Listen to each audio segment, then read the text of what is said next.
Jesus Christ, it's fucking hot in here.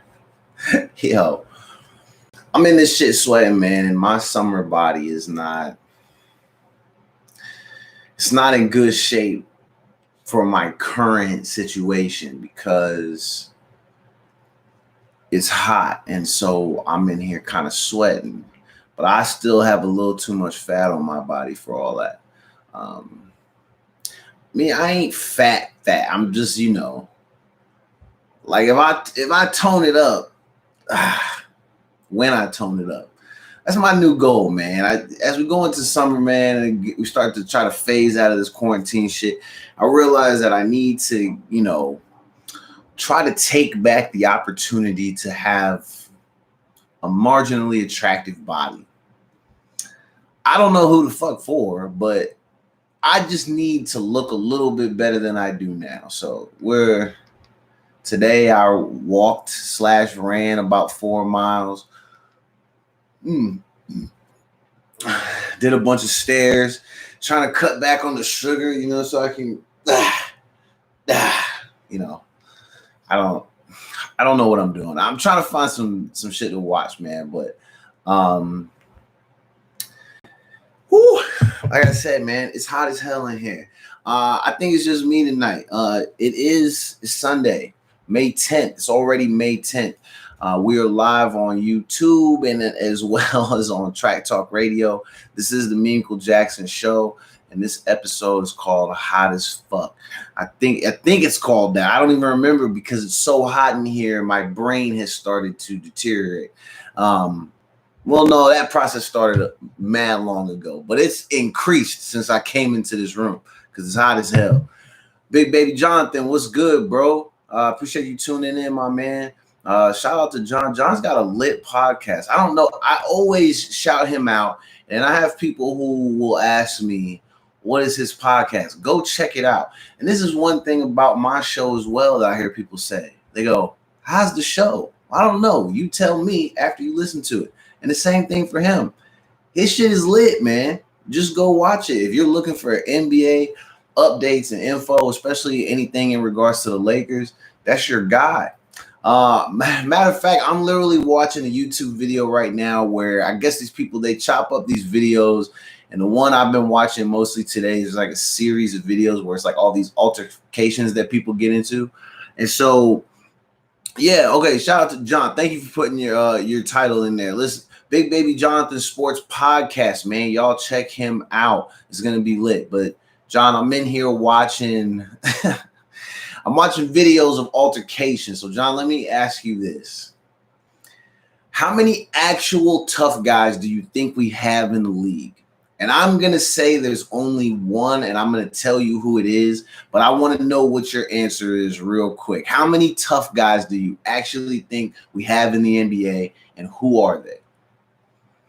And I'm going to give John a minute to answer, but what I'm going to say is I think the only one who's a real tough guy is James Johnson. I don't think anybody actually wants to smoke with him because from what I hear, he's like a 10th degree black belt or something. So I think if a fight actually broke out, James Johnson is probably the last person that anyone wants to play with. Okay, I see you said Patrick Beverly. I feel like, you know what Beverly reminds me of? And I know everybody probably has said this already, but like it's this times like 100. He reminds me of a rabid animal. But it's not like a small Chihuahua dog. I know people were probably thinking that because he's small and all. No. I'm talking about, you ever seen videos on Animal Planet of like wild boars and you hear them running and squealing and then they can like track and like destroy things? That's what Patrick Beverly reminds me of. So shout out to Pat Bev, somebody who's never ever backing down from a challenge, but I think I take James Johnson versus anybody in the league. Watching these videos is always so funny because these dudes, they start pushing each other and they all act like they're gonna fight, but they don't act like they're going to fight until everybody else run over to like stop it, which is so weird because like I've never understood that. Like if y'all are really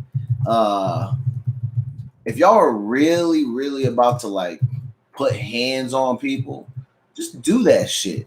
I mean, I know at this point in the NBA, you're talking about, let's see, throwing punches, I think is like well, I don't want to say it's a mandatory minimum 25 games. I think like if you like brawls and like actual fights is like 25 games off top. And I think it's unpaid too. So like a lot of these guys don't actually make the income that would make it worth it to actually throw hands with somebody on the court. You're looking at crazy suspension, obviously a fine, you're losing money. And then the way the world works now with the internet, like if you get in the fight and say you're represented by some brand or something like that, all of that's out the window if you end up getting in the fight probably.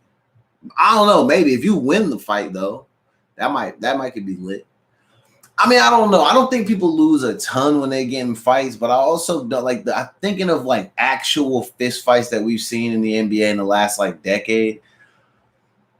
I don't think I know Carmelo was suspended for like 25, 30 games or something like that. I don't think he took a real major hit financially because of the type of player that he is. But it's not worth it for people to fight. But anyway, my point about this was that a lot of these guys are they're excellent actors. And I'm actually surprised when I see them in movies that they're terrible in the movie, but they're good at acting like they're gonna fight and pretending to be tough. You guys are excellent actors. Some of these guys, now, like I said, like James Johnson, he's the one that I just would never. And I've seen videos where dudes kind of like halfway get into it with him. And then I think when they realize that it's him, they're like, nah, nigga, fuck that. Because like you don't want to get your freaking head kicked off your shoulders in front of like 35,000 people. Like Brooke Lopez is a guy that like I swear be like pretending like he's just like so tough. Like, bro, you're just big. Like, you're not like a tough guy. I mean, there's no disrespect to him. I bet he's like a really nice dude. But like, I never understand why he does all the antics and shit. Like when you're not gonna do nothing, bro. You're just big. Let's get this show started. whoa. Let me stop that. Had that old Fabulous about to start playing. Yo, what's up, man? If you're listening on Track Talk Radio, welcome to the Meaningful Jackson Show. I'm your host, Meaningful Jackson. We're live on Sunday, May 10th. It's Mother's Day. Shout out to all the mothers. We got mothers that work at the station. We got mothers that, they're everywhere. I don't know what else can be said. You guys know how to identify mothers. They're people that you probably have a mother if you were here. You're probably, I don't know, at this point in the day, man, I feel like everything that can be said has been said. It's all been exhausted. But shout out to all the mothers. Happy Mother's Day. Shout out to my beautiful mother, my wonderful sister, all my beautiful cousins. Because you guys got to understand, I'm the only male in my family, technically, as far as like, yeah. So like, I'm not, and I don't have kids. So I don't, the Mother's Day, Father's Day thing. No, I don't get these. So like, it's just me saying what's up to everybody. But shout out to all the, beautiful women in my family. Happy Mother's Day. They're probably not listening to this show. Let's see. I want to say we got a really live show for you tonight, but it's a Sunday, man. What was I in here doing? I went back to watching the evolution of hip hop on Netflix. That's what I was doing earlier. Now I'm just watching these goofy ass NBA videos where they pretend like they're going to fight.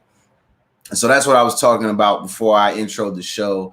But I'm in here laughing at some of these dudes because they all, and like I said, I do know some NBA guys, and I don't want to be disrespectful because I know a lot of these guys, they know better. There's money on the line. You're not going to embarrass yourself by acting stupid on national television. I get it. But there are a lot of guys that spend a lot of time like, kind of flexing for the camera, like pretending to be tough. That's always confused me because then when they get face to face, all it is like half talking, a little bit of pushing and shoving, but they don't actually do anything. And I will say as a basketball player, I I've been known to like do the whole what did the five fingers say to the face type of deal. Like to in a weird way to kind of establish dominance. We're probably already beating them, but in those moments, I'm like, look, I want to beat you on the court, and then I'm gonna smack the hell out of you just so you just shut the hell up and leave me alone. It has been known to happen, but at the same time, there's been minimal talking. When I watch these videos, they crack me up because it's just like a bunch of guys doing the whole like, yeah, see me after the game, yeah, parking lot, meet me by the bus, bro. Da da da da da. Tunnel, go to the tunnel, go to the tunnel. I'm like, none of y'all are going to the tunnel, bro. You're not going to the tunnel. Like, it's okay to like maybe bump shoulders, chest, whatever. Say, look, man, fuck you, and then like y'all separate, and then it doesn't have to be anything else. Like, because then after the game is over, when they do the interviews, they always crack me up because they're like, oh yeah, we got all these like pretend tough guys over here, and I'm like, yeah, but were you gonna fight though? Be honest with yourself. If you were somebody, and I'm sure if the show ever makes it big, this will come up. I would want these people to ask themselves, have you ever been the guy who was actually gonna do something? Now I know there are a few. I mean, we've seen J.R. Smith run hands. We saw Nate Robinson run hands. We saw them niggas run hands together. We've seen Melo slap. We've seen Rondo slap. We've seen Chris Paul run some hands. Like, there are some guys who will throw some fisticuffs if needed. But for the most part, a lot of these guys, like I said, they're excellent actors. So shout out to any of these gentlemen if they feel like they're looking to transition from NBA stardom to, acting stardom. Some of you guys actually have a bright future, but none of you niggas can fight. All right, man, let's get into some of this show stuff. So last week I had a topic that we didn't get to that I feel like people are not taking serious. And I'm going to make some jokes, but this is low key really serious, and y'all need to focus up, because if this happens in your state, this could be a whole problem. So Georgia has decided that they're no longer going to force anybody to actually show up and drive a car in order to get their driver's license. So, and this has just happened within the last month or two. Also, what has happened within the last month or two is now that state has had 20,000 plus teenagers go online, do a test, and get a damn license. I know that you're probably thinking, oh my God, like Joy, all these people in the South, they're crazy. They're so dumb, da da da da da. But you don't realize it's like you have people who probably have very, very little to no driving experience at all now have a license and can just get out on the road. I'm a little bit nervous because I feel like if more states go to this, especially based on our situation with this pandemic, then that means you're going to see, like, I live in a place where people can't fucking drive. And I'm going to say that if there are very few things that like really make my blood boil to the point where I wonder if I should like legally be allowed to eliminate so people get on my damn nerves out here on the road. Let me just say that. Can you imagine if you have 20,000 new drivers on the road in a place where the road is already garbage, already always full, and already has 20,000 potholes in it? Now we have new drivers. Man, I'm telling you, it probably will, and I don't know anything about this, but my gut, like when I read that number, it almost made me sick, because I started to think, like, if that happens in this state, what could potentially happen to us? Some of my questions are insurance rates going to get raised up? Do you think we'll be more accident prone because we're gonna have I'm not disrespecting the kids, but you're gonna have a bunch of goofs out there being asked to drive and like drive with the same efficiency as people who have already been driving, even though they were able to obtain a license without having to practice. That would be unreal. So states like Georgia has had that in effect now for, I think, a better part of a month. And now they have 20,000 new drivers. So I mean, everything is a waiting game. I mean, I live in Washington. I can't imagine that would happen because we just have so many people out here. I don't imagine a time where they're just like, you know what? Screw it, guys. Don't worry about actually having to prove that you can drive the car in order to get the license. We're just going to give it to you. And I'm sure that most of your parents, because a lot of these kids, they come from a little bit of cheese. They might already have the car ready and they're probably on the road now. Oh my God. It might explain why even during like the shutdown, every day that I've actually had to leave the house, I've still seen accidents. People are still getting in accidents. There's way less people on the road. So how are you running into somebody else during this time in our lives? There's no way. You shouldn't be getting into an accident now. I mean, you shouldn't at all. I don't know. I don't get in a lot of accidents. Never really have. I've been in one since I lived out here, and a lady hit me while I was randomly behind someone who came to a dead stop on the freeway for no damn reason. And some lady slammed into my car and totaled my shit. But that wasn't my fault. Because what was I supposed to do? But other than that, I freaking drive like Vin Diesel on Too Fast, Too Furious. He not even in that one, matter of fact. So he on the other one. So I'm driving like him from part 1 and then 3 through whatever. And then, no accidents, but the insurance is still crazy. So let me tell y'all about how Geico tried to play me. You know what? No, let me stop because I might want to look to get a sponsorship from them later in life. But let's just say if Geico want to do right by me, sponsor my show. And then we'll call it even for how y'all finessed me and have now put me in a position to where my insurance is excessively high because of a mistake that one of your customer service reps made. And I don't appreciate it. And then you guys tried to like sweep it under the rug like it wasn't no big deal. And that's crazy too. Because then when I caught y'all on a lie, then you want to play like, oh, well, we didn't know and we're sorry, but there really isn't anything that we can do. But I know that there was something that you could do. Because on your commercials, you say that you help millions of Americans save money every day, at least 15%, right? So you know what? At some point, y'all are going to need to owe me this favor. And so, like I said, if y'all are looking for somebody to do some commercials, I mean, I'm not that little gecko thing, but, I can do some jingles and stuff, and I look good in my Tracy McGrady jersey. So hit me up. Anyway, 20,000 new teens in Georgia on the road. I don't know, man. That sounds crazy.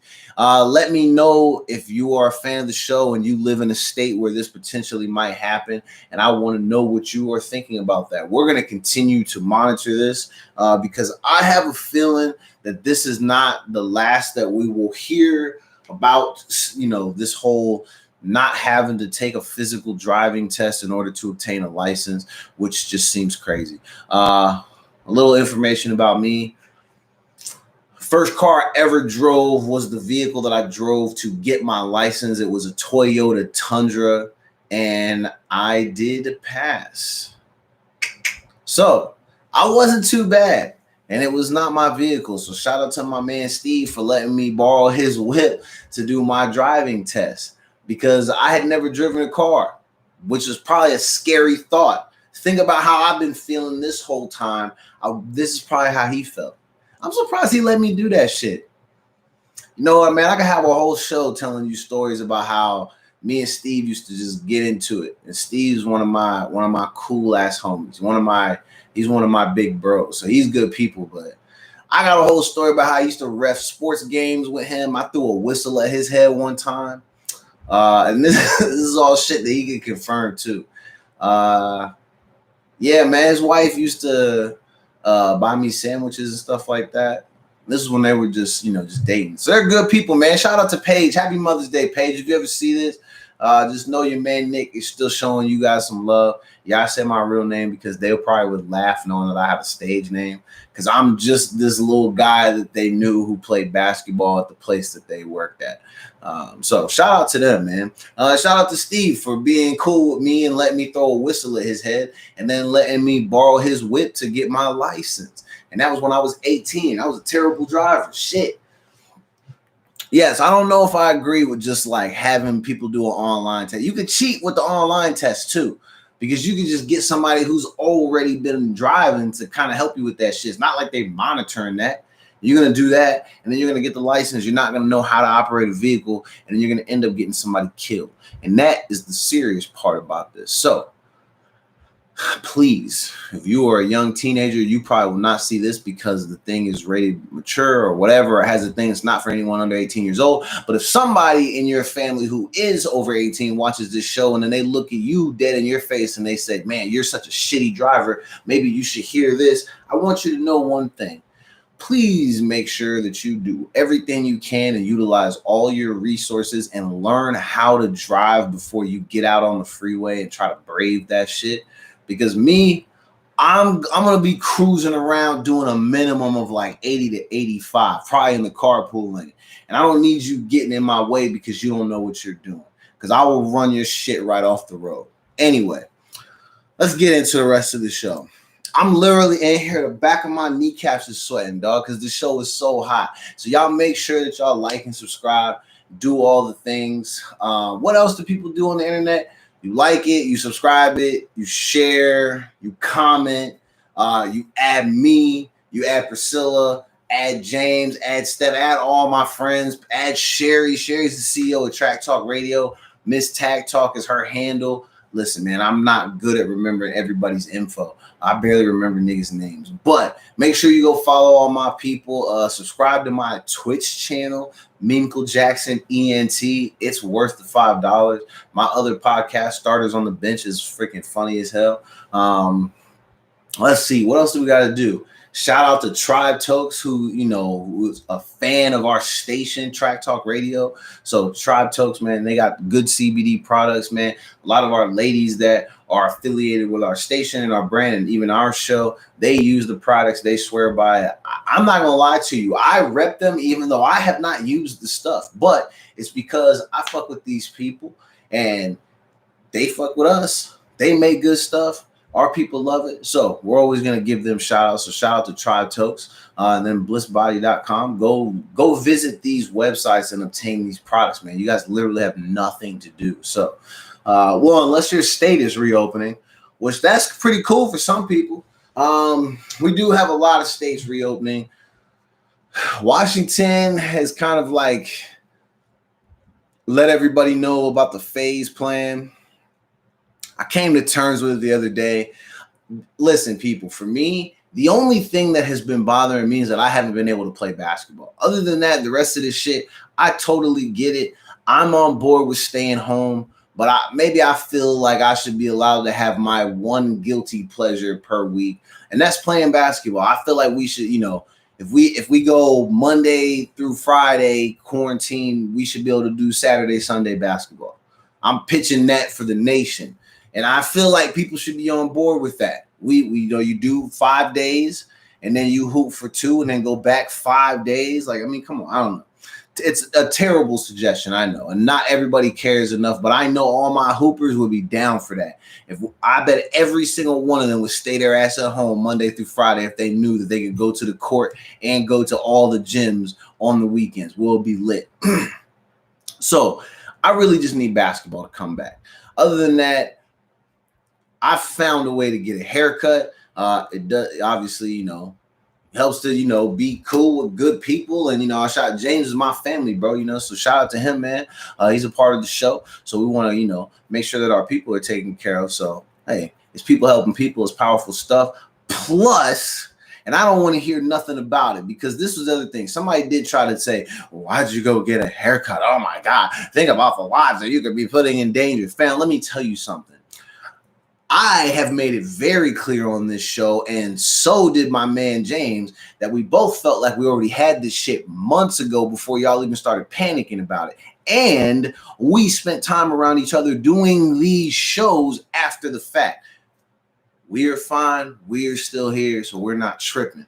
It's not like I was just like, oh, I'm gonna, it's quarantine. I'm gonna go get a new barber. And then I just went to some random nigga's place or their little random spot. Shit, I heard about people doing fucking cuts out of a storage shed, boy, which I know that probably wasn't true because you know how niggas on the internet be lying. Plus, I could tell by the way the person had their haircut. Ain't no way in hell you're getting cut out of there. You could tell that his white girlfriend was giving him a haircut. But shout out to all the white barbers. No, it's no disrespect because shout out to my old barber, Erin. Erin was a white girl. She used to cut real nice. One of the only 3 people that I've ever let cut my hair.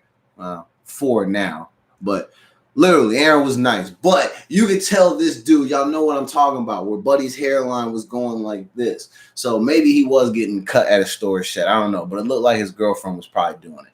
And that is one of the woes of quarantine. So shout out to me not having that problem. And shout out to you if you haven't had that problem. But people are giving me a hard time because it seems like I've been making a big deal about the whole stay-at-home thing. I want to make it very clear. I don't have a problem staying at home. If you actually know me, you know I barely leave the house. Go look at my social media. It's all memes, pictures of me in the car, which usually if I'm in the car, I'm heading to or from work, going to the grocery store, or going to the gym. I literally don't do anything. Or I go wander around and adventure all by my fucking self. So I'm not asking to be allowed to leave my home so I can go be out amongst all the people and do all the things. I just want to feel like my choices haven't been taken away. But at the same time, I've made peace with it because this is not that bad. Look what I've still been doing every week. And I've been very blessed to still maintain employment, which I know that can't be said for everybody. So there ain't no point in me like, yes, I don't like staying at home because I'm being told to, but at the same time, I can put up with it. So, my point is like there's no reason to sit in here and be bitching all the time and doing whatever. But I know some people have watched past shows and they're like, well, you're trying to like convince people to like violate the order and go outside. I'm like, no, I'm trying to convince people to just, worry about them damn selves and do what they feel is best for them, but also, do all that shit within reason and be cautious. It's okay to be cautious, but still like, I don't know, like live your fucking life and worry about you. Like I'm not worried about what everybody else is doing. I'm just not. So I'm going to worry about me. I'm doing all the right things. And I'm, like I said, everything is cool, but I wanted to make sure I addressed that because people were like, I don't know. I feel like everyone's like taking issue with it. Like, nigga, so what? Yeah, I leave the house from time to time. And I'm going to continue to leave the house from time to time. It is what it is. So be it. I'm not trying to convince everybody to just let's have a fucking walkout. Everybody go outside and piss all these people off. No, I don't care about that. You do what is best for you. If niggas want to stay home, stay at home. You want to walk outside, walk outside. But do that with understanding that there's a chance that you could, catch this virus and then it could be lights out for you. That's just a part of it. It's a risk you take. So you do that for yourself. But anyway, so we have some coronavirus updates. Like I said, I don't know what phase I think we're in phase 1, but then Twitter can be very confusing because when I'm looking at some of the local pages that I follow, like some of them are posting as if like they're super like, like, oh, we feel really confident about the phases and like kind of where we're at with everything. And like, people are really doing the right thing. And then like the next tweet is like somebody else with some other like affiliate from like our area. And then they're like, oh, well, this county is like not moving past their first phase because like they discovered like all these new cases and then like all these extra people died. And I'm like, well, nigga, which one is it? Like, are we straight or like do we still need to be concerned? I mean, I'm not worried either way. I would just like to know, and I would like to know which tweet. Like, I guess you have to look at it based on minutes. So if one says, 2 minutes ago and the other one says 3, you believe the more recent, I suppose. But that has been pretty crazy. But I don't know. I think we're in phase 1. Each phase is supposed to last about 3 weeks. So that way they make sure they get a large enough sample to be able to tell if they feel confident moving on to the next phase. So I think I did get a car wash the other day. So I think a part of phase 1 was that car washes reopened, fishing, boating, golf, curbside pickup for retail. There were some other things, some shit that I didn't really care about. And that really wasn't, I know it was like not the stuff people were hoping for. So it's like when you're trying to sell somebody and you're like, yeah, this thing comes with the cord that plugs into the wall. Like people are like, yeah, I know that fucking part. Like I know that it comes with this. So like I think people knew phase 1 was going to give us like these couple of things. But now like depending on who you are, you're waiting for like, you know, a lot of these people are waiting for hair and nail salon, obviously, restaurants. And even when all that stuff, by the time it hits their phases, everything is starting at 50% capacity. So it's not one of those things where like the day you hear that restaurants are open, that you're all going to like run. I mean, I'm sure people will. They're going to run out and they're going to be lined up. But like, fam, it's not going to be worth it to spend your first like 7 free hours out of quarantine waiting in line in a fucking tent at Buffalo Wild Wings. I'm telling you, it's not worth it, fam. You've had the wings once, you've had them again. Now, I know for some of you, you're just going to go based on the fact that you haven't been able to go in recent months. And I get that. It's going to feel good to get out of the house. But I'm telling you, if you really think that paying $52.99 for a thing of boneless wings, some French fries, and 3 beers is worth dying, yo, you got the game effed up. Now, I don't want to become one of those people that's going to say every time you leave the house, you're going to end up dying. But at the same time, like you might be somebody who has some health risks or issues. And like if you were somebody who maybe has not been keeping up with your health as closely as you can or should, and then maybe you don't know you have some of these risks or concerns. Like, I don't know, man. Like some of you people, I hear how you be breathing when you walk around. You be wheezing and coughing and shit on a good day. Like, I don't know if it's going to be safe for all of y'all to rush out on day 1 to go to the freaking Buffalo Wild Wings, or what's that one cafe that's always lined up or has people lined up at the freaking wazoo. They got, it's like a bakery or something like the 85 degree or something like that. There's always people lined up out there. And you know that's going to be one of the spots where people go on day 1. I'm telling you, it probably won't be worth it. Now, I will be the person who's lined up at the gym. For me, if I got to die playing basketball, I'm cool with that. And if I died knowing that this was because of basketball, I'm cool with that. But I'm not dying for boneless wings. That's not happening. I'm sorry. Definitely not happening. Who do we got texting? I don't know. Anyway, so I think gyms and stuff for my area is phase 3, which that isn't until like June 22nd. Jesus Christ. But for me, I'm hoping that all this work that I'm putting in, exercising, I won't lie to you. I did trick off the first 5 weeks of quarantine, was packing on the sugar, eating a lot of candy and bullshit. These last couple weeks, I've tried to tighten up a little bit. And, so like I said, I'll get out there, get my walk and my run on, do my stair workouts, get this resistance band, do all that, and just try to get my fat ass in shape. Hopefully that goes well. And then, I'll be able to show up to the gym after June 22nd, ready to fire off on some kids at LA Fitness. Because like I said, for me, I think the day that we know we're allowed to come back and get 5-on-5 going, I'm going to live stream the games. It's going to be an event. I'm going to freaking make sure that my 10 homies show up. And everybody's going to have their own walkout music. Like, we're going to put this shit together like it's the fucking league, all right? It's going to be crazy because it's going to be a welcome back event. Like I said, we're going to live stream the whole thing. And that way, just in case if I get a dunk on one of these bozos, that way that shit is documented. Because that's what I'm shooting for. I'm just trying to get back to playing above the rim. because we can't take life for granted no more. It's like I said, if I have to break both my legs doing this, that's what trying to get dunks. That's what I'm gonna do now. So I'm going back to the old me, where I'm gonna try to dunk every play until I blow out these tires, and it's gonna be worth it. So hopefully we get to phase 3 successfully. But like I said, looking at Twitter does get very confusing, because 1 minute it looks like we're trending upward, and then the next minute it looks like we're all about to die. I don't know. It's hard to tell because everybody just seems panicked. But some of these things are literally coming from, like, Como and like the Seattle Times. They're not saying that we're going to die. What I'm saying is just there's so much crap that depending on what time you look at the timeline, you could get confused about where we're at in regards to the phases and how much longer you got to stay at home and what's opening up and what's not, all that type of stuff. So just make sure you check your sources. Listen, if we find out that we're getting to phase 2 and potentially may not be able to go to phase 3, listen, some of y'all might just let's stay home so I can go to the gym, man. Remember what's on the line. Basketball. Me live streaming these games, that's on the line, because when you guys watch that, it's gonna be pure comedy, pure entertainment, and we got some really good hoopers.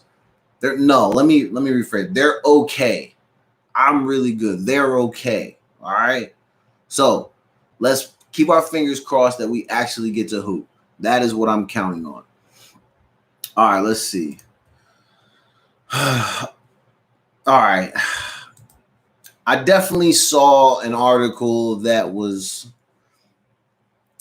I feel like we're in a long week of like, here we go again with white people type of moments. And I know that sounds crazy. I should have had, here we go again with white people, air quotes.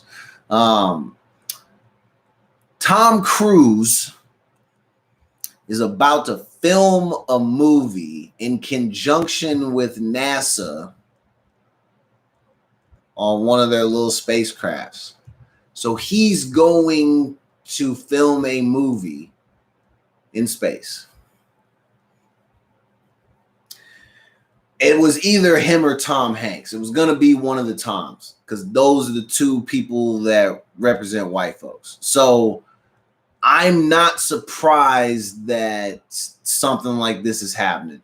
Why wouldn't we invest the money that it's going to cost to get one of the Toms to do a movie actually in space? Why wouldn't we invest that money? Fuck what everybody else is talking about or doing it. Like, if you're not doing movies in an actual spacecraft, are you even movieing? No, exactly. And that's not even a word. This shit is crazy, man. These are the things, like I said, I'm never, they never cease to amaze me. So we also, like I said, it's been a week. So we got Ahmed in his case, the McMichael, what did I call them?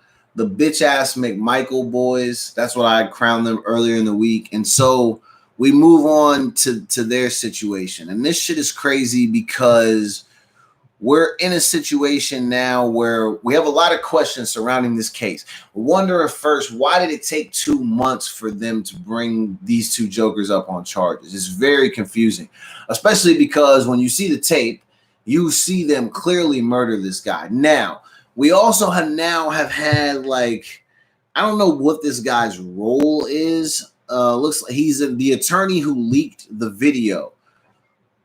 I just want to read the quote from him at the end that was put on this article. So he said that he hoped the video would stop the allegations that Ahmad's death was a result of modern lynching, which is confusing to me because the way that the white people tried to spin the story was that these two white guys were basically policing their own neighborhood because there had been a break-in like a month prior or 2 months prior. We've also found out today that the police have come back and refuted those claims by saying that they had no reports of any type of break-in, especially specifically from like an African-American male. So there have also been some sightings of the older McMichael gentleman of him with his freaking KKK gear and him at rallies and at meetings and all.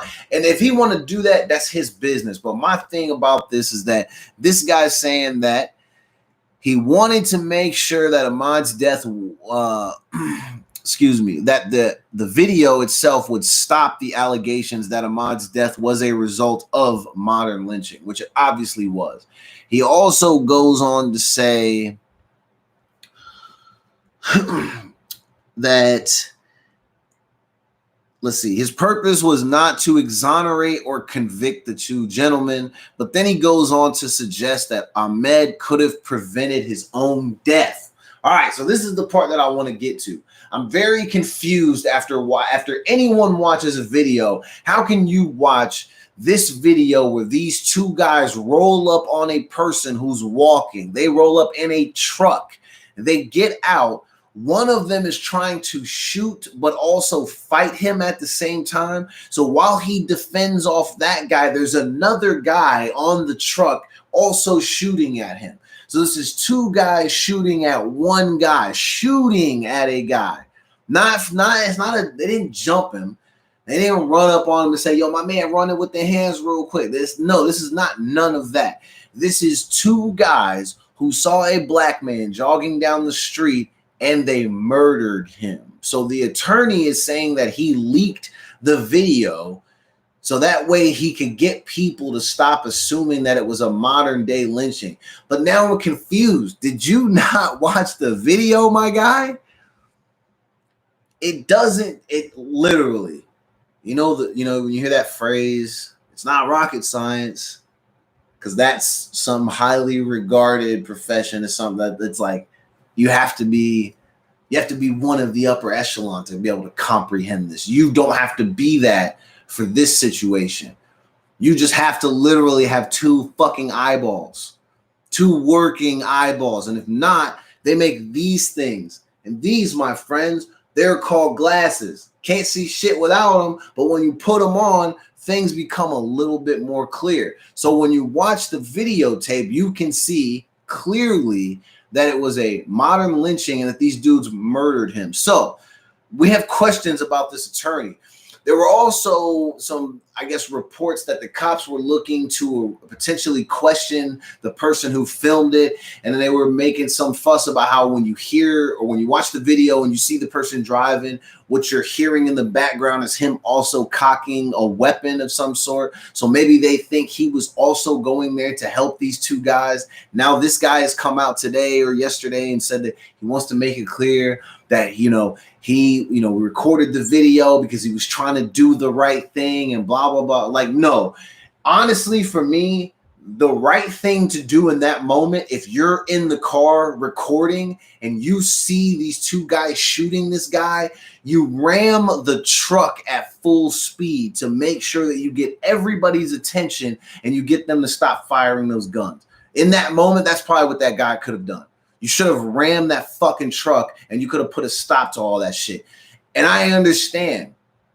Maybe you turned over the tape to the authorities in hopes that you would do the right thing and that these guys would get convicted and they would get justice. But you also could have probably stopped the shooting. You followed them following him. You got the whole thing on tape. Maybe you don't go to prison for lifetime or a lifetime, excuse me.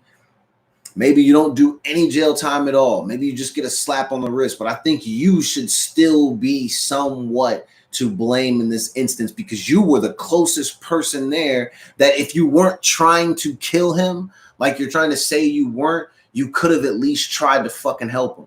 And in typical fashion, what people do is that they don't want to get involved. They just pull their phone out and they let the story unfold the way that it's supposed to.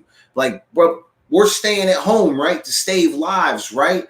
To save lives of people that you don't fucking know, that you're never going to see, right? So why is it different when you're actually seeing a person potentially get beat the fuck up, shot, stabbed, and then they end up fucking getting killed? Why is it that we don't do anything then? you still only just pull out your camera. And then after people have a freak out and a meltdown about it, and they say that you're a horrible fucking person, the first thing that you want to do is you want to make sure that your fellow brethren and also all of Black America understand that you as a white man are not somebody who is out here looking to harm people. You are only trying to help, and just make sure that you caught these guys and make sure that you got Ahmed Justice. Nah, but Justice fan would have been just ramming that fucking vehicle. And my man who's shooting from the top of the truck, you knock him off the fucking truck. Make him think twice about this shit. Because I bet when he hit his head on the damn ground, he'll be like, oh shit, I'm out in the middle of the street shooting in broad daylight. What the fuck am I doing?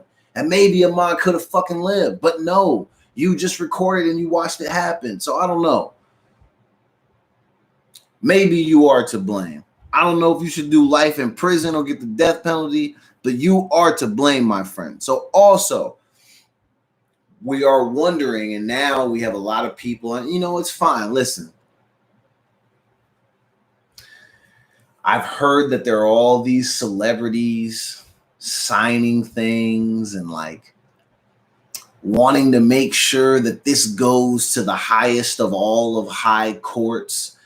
So that way Georgia has to answer for why they took 2 months to, you know, try to make anything happen on this case, especially with how clear-cut the evidence is. I see that people are doing that, but I'm questioning why now.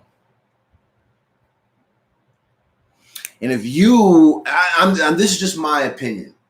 And I know people who were kind of close to some of this stuff. And so maybe you could look at me and say what I'm speaking on, maybe I don't know, but I'm saying from an outsider's perspective and just the fans. If you are an NFL player and now you sign whatever type of petition or you get behind some sort of effort to take this to the highest of all courts, so that way we can, you know, really apply pressure to Georgia and and you want to question them about not doing the right thing and waiting the 2 months, I urge you to look in the mirror and reflect and ask yourself, especially if you were one of these white football players, why when Colin Kaepernick was taking a knee and all this shit was happening before, why did not a lot of you, or at least it wasn't documented, but why did most of you not speak the fuck up or do anything? All of the white entertainers that I saw on a lot of these lists, like these aren't, why now? Why now? Now is important. But if we would have done it before, maybe we all could have prevented Ahmad's death. That probably sounds crazy, but this is the stuff that Black people and Colin Kaepernick, and there are a lot of white allies as well. They've been speaking on this stuff for years and years and years because it's been a problem. So why now? It's not that it's not appreciated, but I think the question has to be asked. Why are some of you showing up now?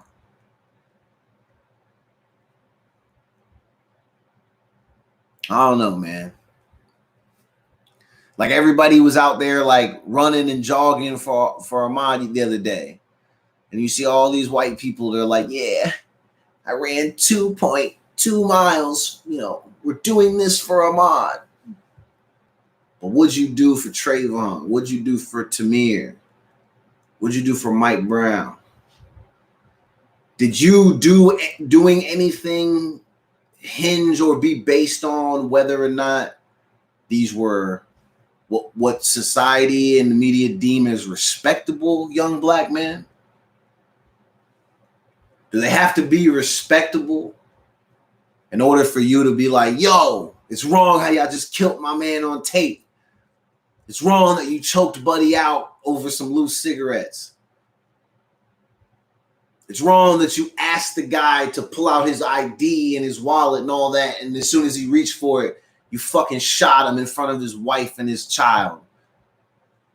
Why did it take this happening for a lot of you to be like, oh my God, do you see how horrible it is for them and the conditions that they live under? I can't imagine what life must be like being Black in America. Oh my God, in 2020, oh my God, it's so hard. Nigga, this is the easy stretch. And you want to know why it's kind of easy? because the people before us fought so fucking hard when there was literally nothing, no legs to stand on back then. Now we have powers that in some ways kind of rival the ones of our white counterparts. We have ways and we can fight back. We have the power of these fucking things in our hand, and the way that we can blast people, and the way that the freaking power of a Yelp review and bullshit like that. Like, you see the weight that holds. Like, white corporations and companies, they don't want to take any chances on people that are freaking doing racial shit. That's why you see now we see people on these videos and they're doing racist shit. What do? We find their job, we find their name, their address, we send the information to their job, and what happens to them? They get fired. Because no company wants to take a chance on that. But do you think that it's because they actually care about the fact that these people are being damaged and destroyed because they're black? No, they don't care about that. They just care about how it makes them look, because that's what happens now. We just automatically go to, well, look how garbage the people are who allow these people to have their, their space and opportunity to do this. People don't actually be caring, bro. Like I said, this is the easy stretch. People were suffering way worse before this. And like I said, why now? Why? This ain't the first time that this has happened. Why now? Why does some of you care now? And I'm going to keep asking it, because I want you to ask yourself, if you end up listening to this, ask yourself, why now? Some of these celebrities that you guys throw support at for a lifetime, people that you don't fucking know, who don't give a shit about you, that they take your money when you buy their movie tickets, their CDs and their albums. They take. And then when shit like this happens, they don't say a damn word. These are people that you guys blindly support. But do they support this type of shit? You think they support you? Come on, man. So why now? Shit, some of these people might be trying to make comebacks or something. Career hasn't been going so well. So let's try to piggyback off of something. And they'll use something like this, a man's death. They'll use that to find ways to make themselves, seem bigger than what they actually are. Like I said, ask them, why now? Why do a lot of you care now? But you wanted Cap dead. That's the crazy thing to me. You wanted Kaepernick dead. Oh, look at his ass out there. All that fucking money we gave him, and he's out there fucking protesting and getting on one goddamn knee and disrespecting our fucking troops and our flag and all that shit. How dare him? That's all these niggers do. They just fucking shit on everything we fucking give them, man. Can't fucking do shit. That's how they fucking sound too. They wanted Cap dead. And now some of these people are out here being like, oh my God, let's run for Ahmaud. Come on, man. You missed me with that shit. Y'all should have been doing this. My man Cap basically lost his entire working life and opportunity to make money within the profession that he loves and has trained for, all to bring this type of stuff to the forefront and just raise awareness. And people crucified him for it. Sad. But you know what's crazy right now? Side note, watching a YouTube clip of an NBA game, and then I just literally see myself in the background of the game because I was at the fucking game. It was lit. Lakers versus Portland. Bron's first game as a Laker. That was crazy. Shout out to my boy Douglas. Douglas. Who else was there? Tara was there. Whole family was lit. Family night. Anyway. But yeah. They hated Cap. They said, fuck him. He don't deserve to be here. What do they always tell us? Well, if you don't like it, just go back to where you came from. Bitch, most of these people are from like Georgia and shit like that. And like New Mexico and fucking New York, California.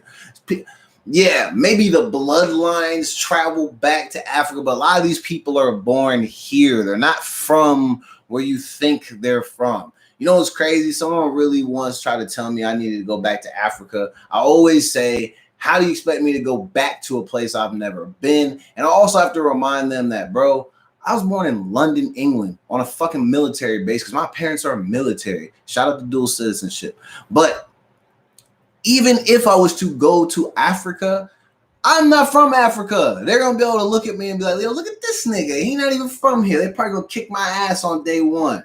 So you know what? If I got to go, your white ass can come with me so we can both get our asses kicked. And you can do all that disrespectful shit over there where people not going to play with you. We're not playing with you here. And that's why a lot of us are so fired up after you watch this video. You see how long it took for them to actually open up a case on these freaking bozos. 2 months? Jesus. 2 months. I can't even believe it. If you're just tuning into the show and you have yet to see the video of Ahmad jogging and then taking his final breaths, you will watch that video, and then I want you to remember this part. It took them 2 months to make a decision on whether or not they wanted to bring these guys up on charges.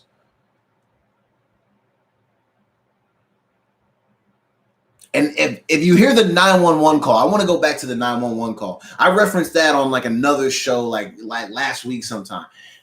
There's a dude on the 911 call literally talking to dispatch, and she goes, what's the reason for your call? Whatever they say. And he goes, hey, there's just a black guy running down the street. And she goes, what's he doing? Oh, he's just running. That's it. He's just running. That right there, that is one of the biggest problems. What within you as a fellow human being made you get nervous when you were standing inside your home or on your own property and you saw a person running down the street? What about that made you feel so uncomfortable that you ran inside to call 911? So if you ever see someone like me and you hear me laughing and making jokes, when I hear white people say superior race, I be like y'all sound like niggas that still be sleeping with the nightlight on, bro. Like, get out of here. Like, you afraid to check to see if there's monsters and shit under the fucking bed. Like, oh my God. Like, Buddy called the cops because he saw a black man jogging down the street. Come on, man. Superior race my ass. Scared of black people, like literally on the 911 call. He's jogging down the street. Oh, what's he doing? Oh, he's just jogging or running, whatever term he used that just basically identifies Ahmad as being someone who's running or jogging. He literally was out there exercising. This is unreal. So then you have the caller who called 911, the 2 shooters, and the guy who filmed it. And then the former county prosecutor, her garbage ass. Then you have the attorney who leaked it. You're probably wondering, why are you, reminding us of all these people? I'm just letting you know who 5 of the dumbest fucking people on earth are. And it's all of these people. And we were about to allow the people in that area to let them sweep this shit under the rug as if Ahmad was nothing. It's no big deal. He's just another black guy.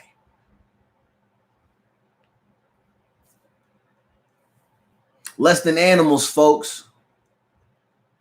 That's how a lot of them view us. Less than animals.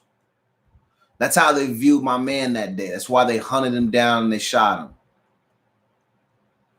And then what they tried to say was, we're just, making sure we're protecting our area because we had break-ins a couple months ago and he looked like he was the guy. And even if he was the guy, that's why y'all have police. You want to do this job, McMichael boys, you guys should have been or have become law enforcement. Then, if you want to monitor shit and then prevent people from messing with it or keep a close eye on it and wield a weapon legally and also use it within the rules and all the training that you have. If you'd like to do that, you should have signed up to become law enforcement. I don't think you guys would have made it because obviously your whole deal is that you are looking for an opportunity to use your weapons on a human being. Animals just weren't cutting it anymore.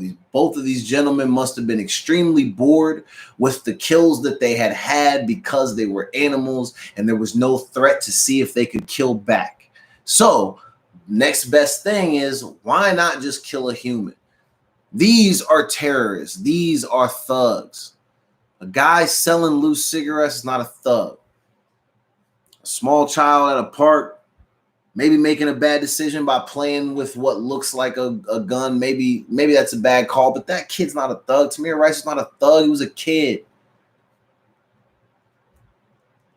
You could go on for days and days. Like I said, you guys, you know what the reputation of what Mr. Philando Castile, you heard about how good of a guy he was, his reputation.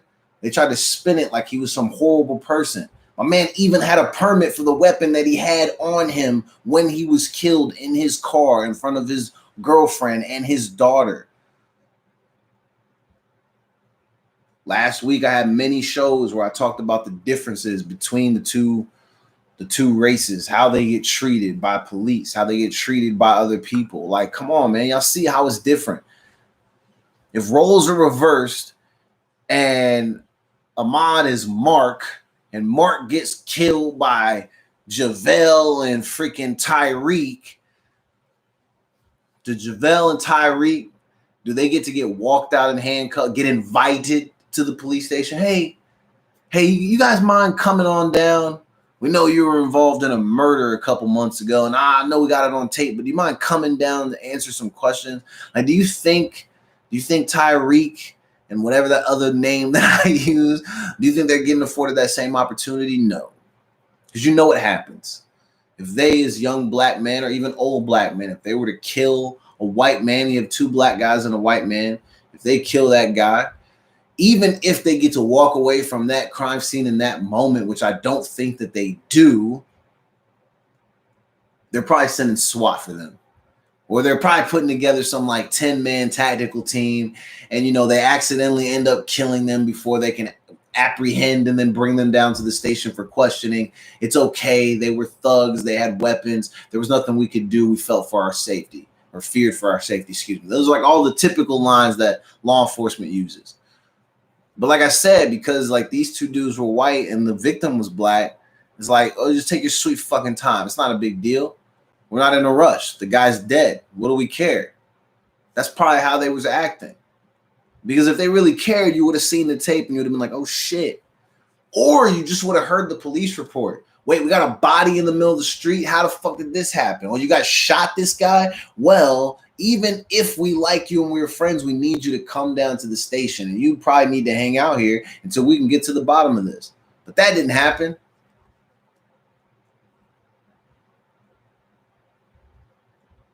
Now my man has no life. His family, his mother has no son. His father has no son.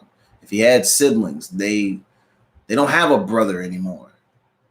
His friends, that's one less person from their group. Like they don't get these opportunities. If anything was left unsaid between him and other people, that you don't get any of that shit back.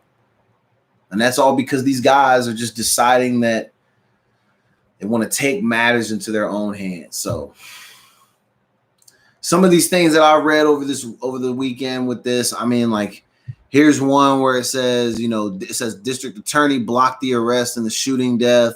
And I guess they're trying to say that Jackie Johnson, who was the DA, I guess refused to allow the arrest to be made, by the Glenn County Police Department in the shooting death. And then it says the police at the scene went to her saying they were ready to arrest both of them. These were the police at the scene who had done the investigation. Johnson blocked the arrest in order to protect her friend and former colleague, Gregory McMichael. Oh my God.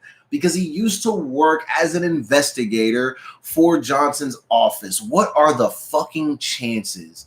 Of course, you're friends with the DA. Why is your friend going to arrest you? It's going to make things around the holidays a bit awkward, right?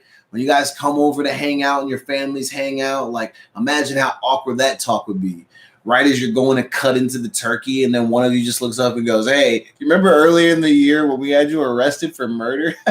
That's crazy. This is good turkey. Like that's probably how white people play this shit off, and they dismiss it as if it's not a big deal. I could imagine that's what they were doing because she literally sat on this like this wasn't a big deal, and then tried to protect her friend. Gosh, come on. This is in the era of social media. Why would you do that? Did you think we weren't going to find out about this? You idiot.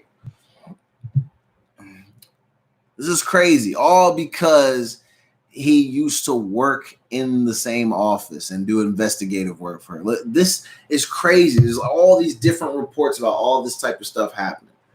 And this is all because they're just trying to find a way to cover up a murder. And I don't think it's possible because the evidence is too damning.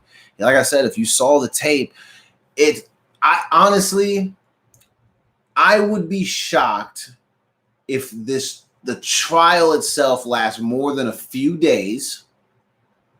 I would be shocked if they try to find a way to finesse it to where they don't do the maximum of whatever is handed down.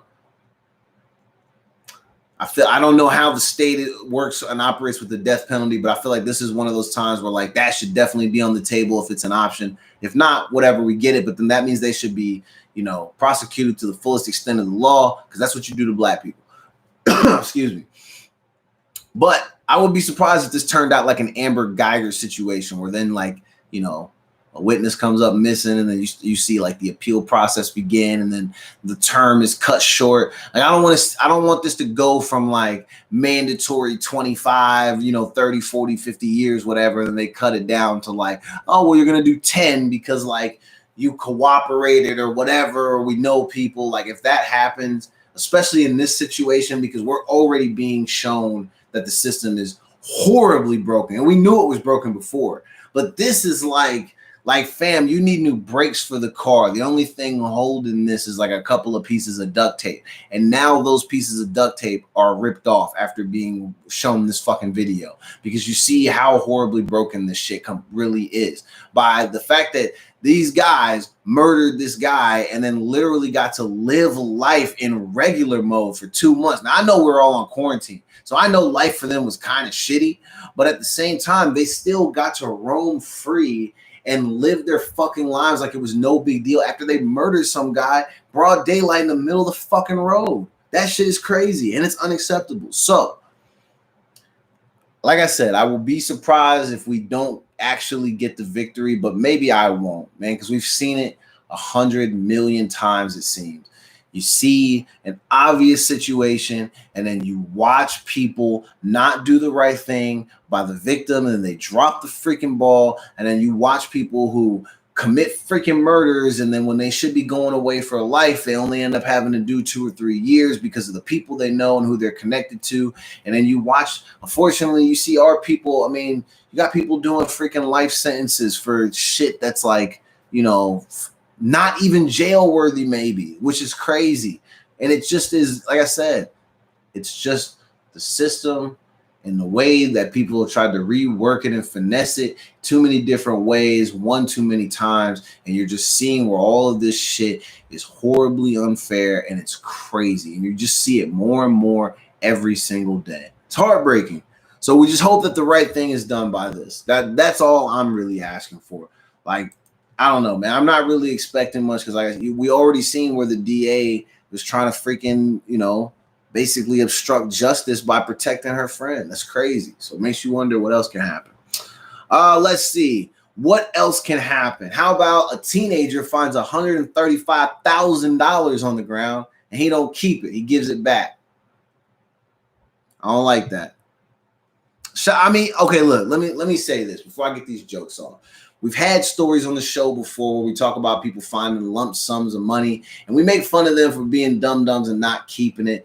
Obviously, for this young man, he's a teenager. Young fella, you did the right thing. I'm very proud of you. I'm impressed, so you get a clap. Now, I do have to get these jokes off at your expense somewhat, because there's a part of me that wants to call you a damn dummy, because $135,000 is a lot of money. Now, let me tell you how he stumbled upon the money.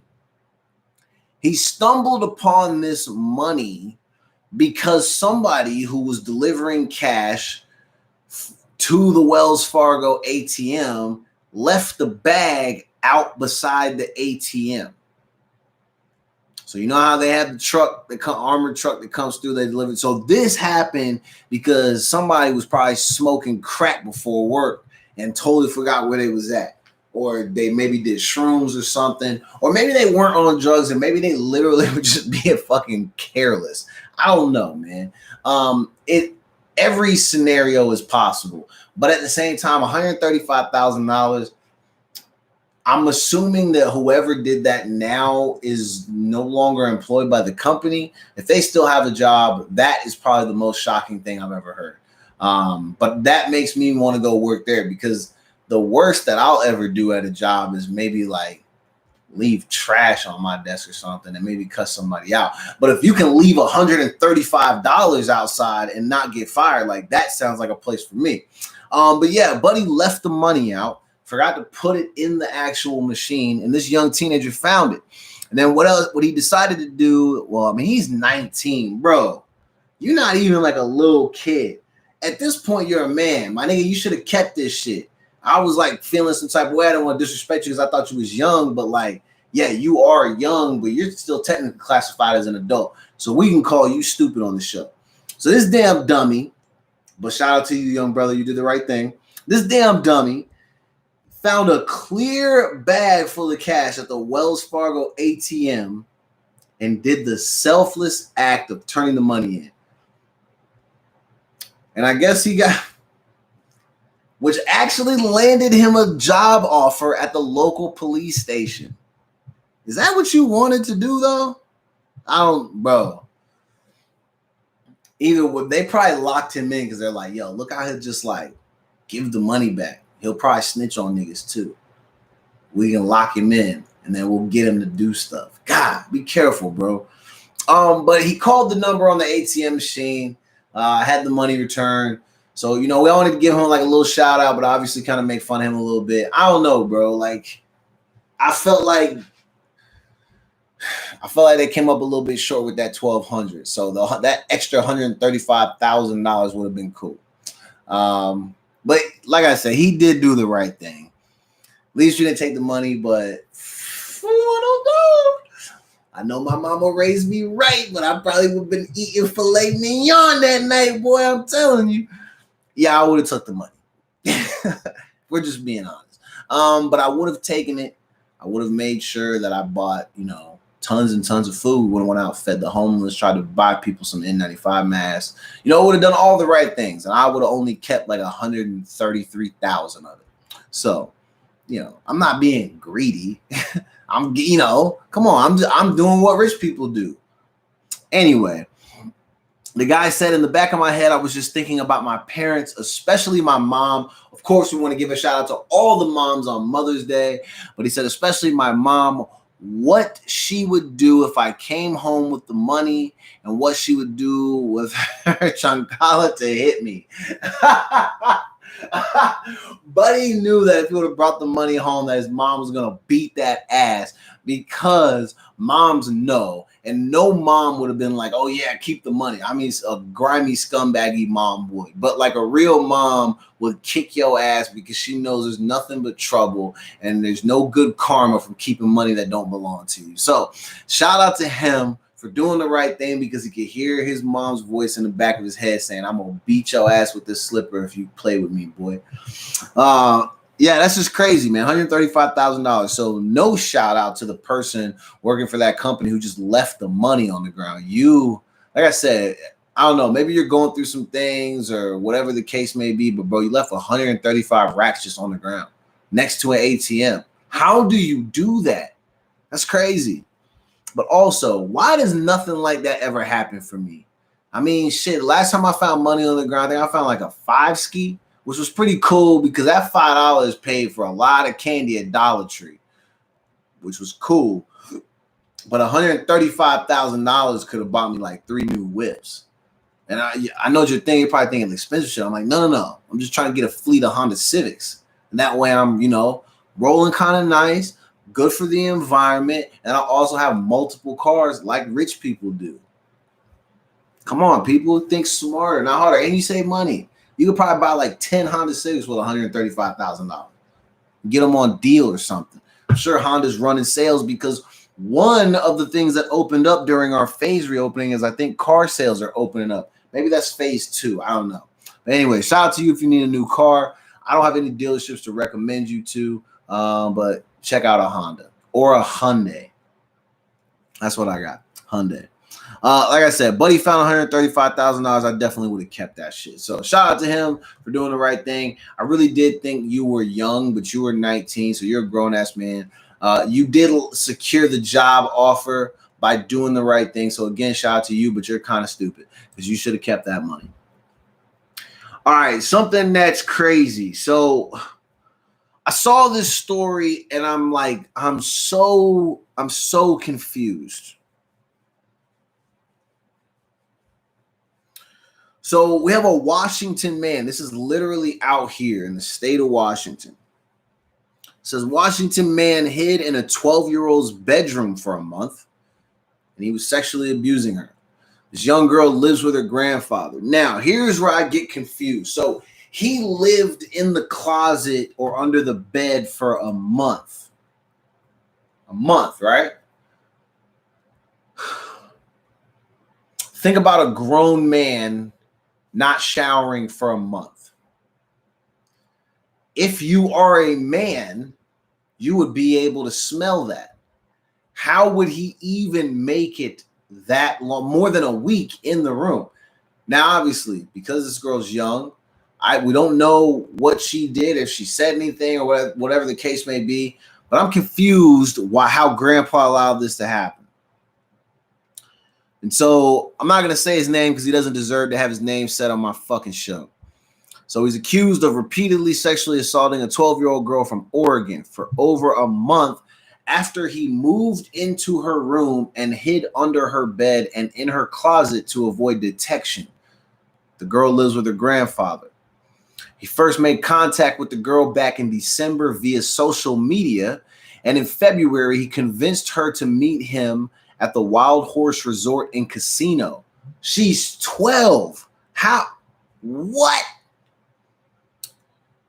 He then snuck into the girl's room on February 10th and remained hidden until he was caught by the girl's grandfather on February 25th. 15 days. And he was asked to leave.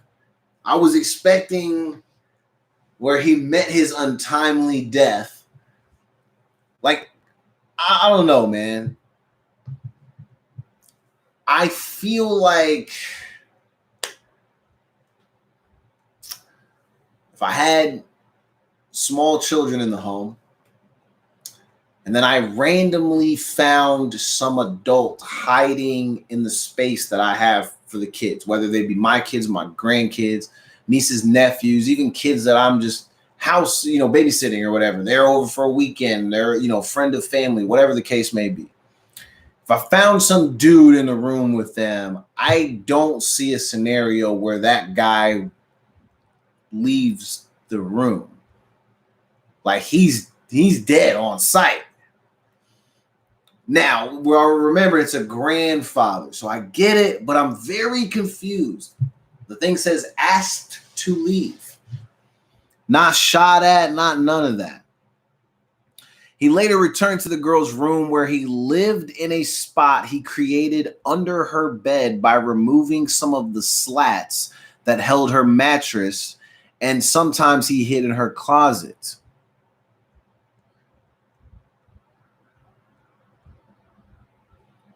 Assistant U.S. Attorney Jennifer Martin argued to keep this dummy locked up, citing his lack of ties to the community, no job, and the fact that he returned to the girl's room after he was initially discovered back in February. But a judge released the 21-year-old to a clean and sober house under GPS monitoring and curfew. They believe the young man may have an intellectual disability. Ugh. That's tough. until that's confirmed, I'm not going to speak on that. Right now, that don't matter to me. And it's going to be hard for it to really matter after, but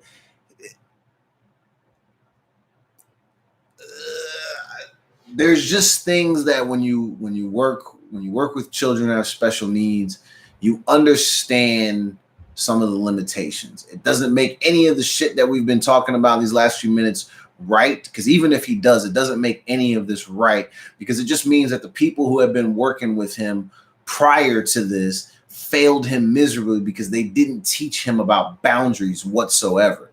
Like I said, even if he does have some disabilities, people along the way should have found ways to communicate with him in order to get him to understand what boundaries are and how you do not assault people. Now, I'll also say this. I'm still kind of blown away by the fact that he was in there for 15 days. He was then asked to leave and then came back. He came back. This poor girl. So this is a quote from, I guess this is maybe the judge. When I started reading the nature of the allegations, I really was quite surprised by what I read. I have never been aware of anyone alleged to have been living in a 12-year-old's bedroom for a month. This is crazy. This guy later admitted to investigators that he had sex with the 12-year-old girl on multiple occasions and is now charged with the abuse of a minor in the U.S. District Court in Portland. According to prosecutors, the charges were filed on the federal level because the crime took place. It took place on an Indian reservation. I don't want to mispronounce, but I want to say Umatilla Indian Reservation. I don't know where that is exactly in Portland, but fuck, man. But you know what's crazy? Unless they know this dude, I don't know. And I could be totally wrong about how Indian reservations work. But don't they kind of handle their own type of stuff? I'm surprised that they haven't, kind of taken this over from, the state in reality, and then just kind of let us deal with it. And then maybe feed them to the wolves or something. I don't know. I don't know what they do, but this is crazy. So you have a 21-year-old who may or may not have some sort of disabilities, but that part doesn't matter.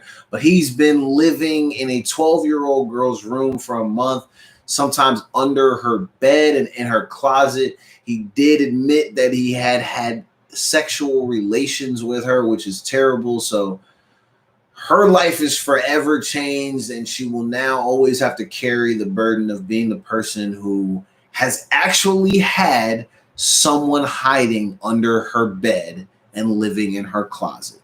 That's terrible. I have a lot of questions for Grandpa. I need to see what state he's in.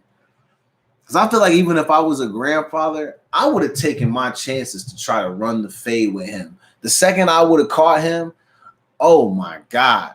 Like anything that I could grab to beat him with, oh yeah, it's everything. I'm just looking around in this room. Just knockout. All of it. Throw it all. Come on, man. You can't let your granddaughter get abused like that, bro. That's crazy. Oh, that poor girl. 12 years old. This is in Portland, too. This guy's from Washington, but this is crazy. And also, we continue to talk about this, and this is mainly... So before I say what I'm about to say, I want to specify.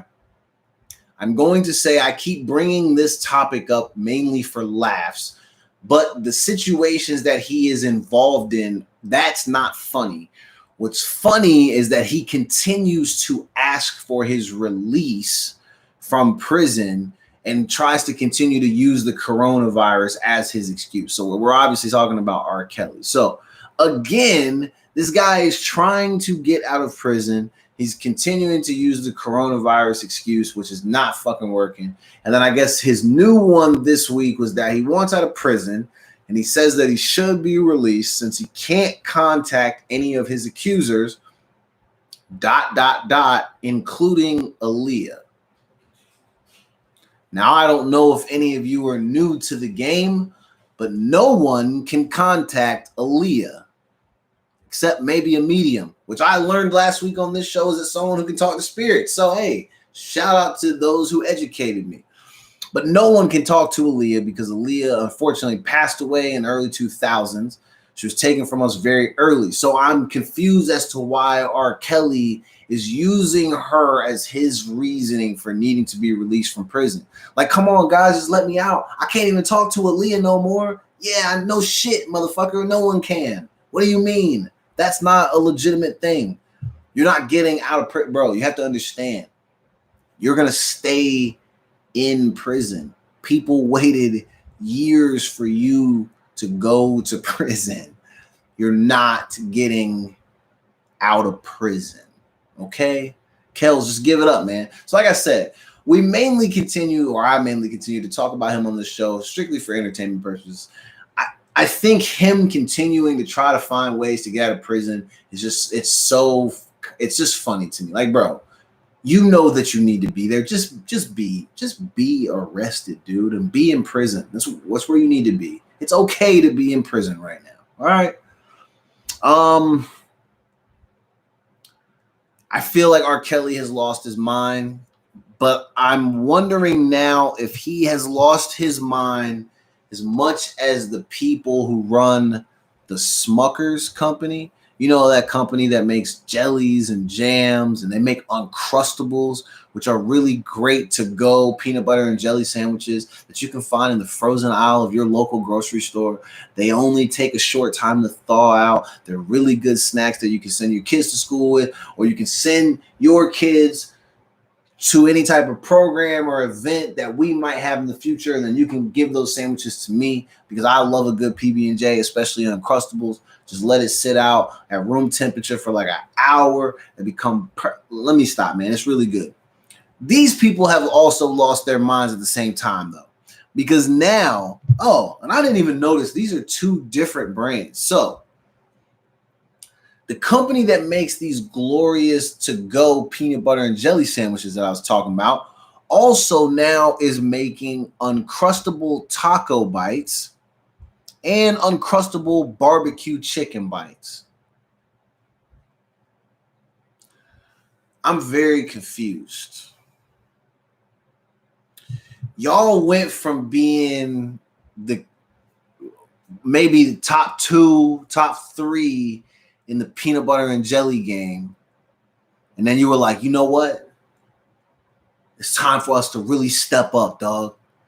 And I'm talking about we go next level. We go bigger and better than we ever did before. And you know, I know what you're thinking. You're thinking that we add a different type of organic, gluten-free, something. But no, fuck that. I want to go higher. And I'm talking about Uncrustables taco bites. Oh, and just when you thought it couldn't get any better, we got chicken too. What do you think? And I'm sure everybody in that meeting was like, didn't HR talk to him about coming to work stoned again? We not gonna get Jim out of here, y'all. We're gonna let Jim continue to show up and pitch these stupid ass ideas. But you know what? Jim did the right thing at work that morning. He got Terry high too. And Terry's the head of product development. They already had developed these and they were eating them in the break room before they went to this damn meeting. And now you are going to be able to find Uncrustable taco bites and barbecue chicken bites. These things look disgusting. I'm disgusted, but I'm probably going to go try to find them tomorrow when I go to the grocery store because I have to try them now. This looks very disgusting. Ugh. I don't know. Those barbecue chicken ones look like they slap, though. I don't know. If you end up trying these before I do, please let me know what you think about them. If you end up having to have some sort of procedure due to how disgusting they are to try to like cleanse or repair your shoot, also let me know that because I don't want to take any chances, man. Almost damn near killed myself this morning, but we won't get into that. That was this morning. It was intense. It was hot. like almost overflowed the bowl. That'll just give you an idea. So I'm trying to make sure that these Uncrustable taco bites and barbecue chicken things don't do that to me, because I can't afford to have a day like today where when I walked out of there, I accidentally left the bathroom and left the door open, and it left that whole half of the house smelling like a war zone. So gotta be careful about that. Anyway, okay, so I don't know a lot about this artist. I think he's an artist. I don't know what he does now. I think he's just in prison now. But what I did know is that this gentleman made a song, and I want to say that the song he made details and outlines how he accidentally killed his best friend, I think. And this song is called Murder on My Mind. But the reason why it's being highlighted on the show tonight is because it has now surpassed a billion streams in the US, which I thought that was pretty crazy. And I guess after this dude put this song out, then like they investigated it, and I think he's doing time behind this situation now. And apparently from the story that I was told, it was like an accident or whatever. Maybe they were just messing around. I don't know what happened. We're not going to give it too much time, but I thought it was pretty impressive that he had a billion streams. It's not impressive that his friend is dead. That sucks. And it also sucks that like he looks like he's young as shit too. Like you have these young guys, like he's not even getting to enjoy his success right now off of this record. But also you wonder if the record was like, you know, Uncrustable barbecue chicken bites on my mind, would that get a billion streams? Probably not. I don't know. Maybe we need to remake that or mix that up and then make a record. But surpassing a billion streams, I think, is pretty impressive. So shout out to him, man. Let's see. What is this guy's name called? YNW Melly. I don't know what these initials stand for. It's because I'm not hip to this. I'm an old guy. I'm not one of these young guys. So the only reason I have any interest in this story is because I thought it was impressive that he has a song called Murder on My Mind that passed a billion streams. And then from what I knew about the song, it basically was him telling on himself for killing his best friend. With that whole setup to me is interesting. But like other than that, I don't know if he actually makes good music. That song isn't that bad. I almost kind of hate that I liked it because then I'm like, yo, this shit kind of slaps. But then it's like, yo, but my man's talking about how he killed somebody. Like, should I be liking this? I don't know. It's kind of good though. But go listen to it. All right, let's see. What else do we got, man? We've been breezing through. We only got a half hour left, which is pretty crazy. All right, so we did do a story, and I wish we could have had. I know everybody's doing like Mother's Day stuff, and you know, ladies are relaxing, and you know, guys are probably rubbing feet right now, licking toes, and doing all the stuff they're supposed to do for their women. Notice what I'm doing. I'm doing a freaking show. I'm not doing none of that stuff I just named, mainly because if I end up having to touch somebody's feet, it's more than likely that I'll throw up. And if I've just eaten those Uncrustable chicken bites, might be worse than throw up. So I'm not rubbing feet and doing all that. But anyway, I wish we would have had some of our other people on so that way we could talk about some of these conspiracies. Because I have some serious questions about this Plandemic video. And I know James and Priscilla kind of were up on that and they watched it. I only watched some pieces of it. So we were planning on getting into that. But then because they're not on, I'm going to save that for another day. So the one thing I did want to get into, so I thought it was interesting that for the first time in a long time, we see Kevin Spacey popped up somewhere. Now, you might know Kevin Spacey. I guess he's technically a former actor. He's not really getting any jobs now because he had some sexual assault allegations or something like that. And so it looked like he was doing some type of speech or something like that. Like, yeah, he gave a motivational speech to some startup founders and entrepreneurs. And then he compared his experience of job loss to the coronavirus pandemic. Here's a quote from him. I don't think it will come as a surprise for anyone to say that my world completely changed in the fall of 2017. So it says the former House of Cards star was publicly accused by multiple male victims of sexual assault, some allegations dating back to the 1980s. In the matter of hours, the actor, he lost his job, relationships, and his standing in the industry. So I guess when people were asking, when he was asked about the global impact of COVID-19, Spacey appears to go into reflection of self-pity. That's what this thing says, which I love that. That's why I wanted to read it. And then, so he talks about in terms of emotional struggles, Spacey related to what it feels like to suddenly be told you can't go back to work and suddenly finding yourself in a situation you could not possibly have prepared for or anticipated was coming. Well, the weird thing is, bro, is if the allegations are true, you kind of know going into sexually assaulting people that if you get caught, life will kind of be bad for you. But like, no one knew that like we weren't gonna like go to work for months and that our government was gonna shut down. And if depending on what you believe, and if there are people that knew, those people are billionaires, so they're way above us. So like they were the only people who probably knew, but like regular people obviously didn't know that. But you knew when you were sexually assaulting people that if you got caught that it was gonna be bad for you. So you did know that. I don't know why he said what he said. That was pretty stupid on his part. Let's see. However, he did acknowledge the significant differences in the circumstances of what he faced 3 years ago and what everyone else is facing now. I don't often like to tell people that I can relate to their situation because I think it undermines the experience that they may be having, which is their own unique and very personal experience. But in this instance, I feel as though I can relate to what it feels like to have your world suddenly stop. Again, it stopped because you were accused of sexual assault, not because a virus swept through your job and then you guys had to close production. You no longer work because people feel like you are a physical threat to recommit acts of sexual assault on the people that you are surrounded with potentially. Our situation is way different. I just want to make that clear. Kevin, can you hear me? I think he can hear me. Sexual assault and the coronavirus pandemic are different. Kevin, can you hear me? Those aren't the same fucking thing. Idiot. Anyway, so let's see.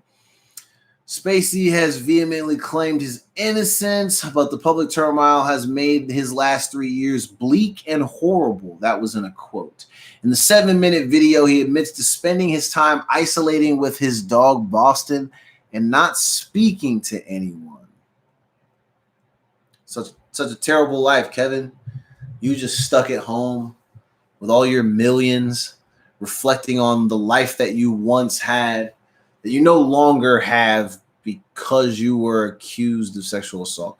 But obviously, there have been people who have been accused, but then obviously, after some time, things have gone back to normal for them if we found out that stuff wasn't true. Maybe it's been 3 years because the stuff about you is true. I mean, I don't know. I don't know a ton about you.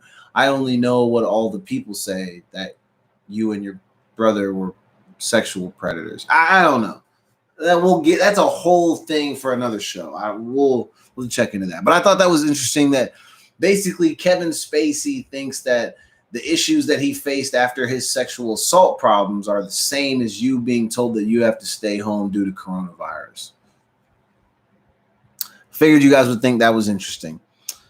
Let's see, man. We got about 20 minutes, but I'm gonna do about maybe a couple more stories, and then we're gonna let this music play out, man, because that's the one thing I haven't really done tonight is take any music breaks. So if you've been listening on Track Talk Radio, man, we've just been breezing through.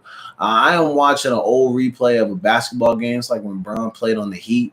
I don't know why this is playing. Some playoff series. This is Indiana. So this one PG was still playing for the Pacers.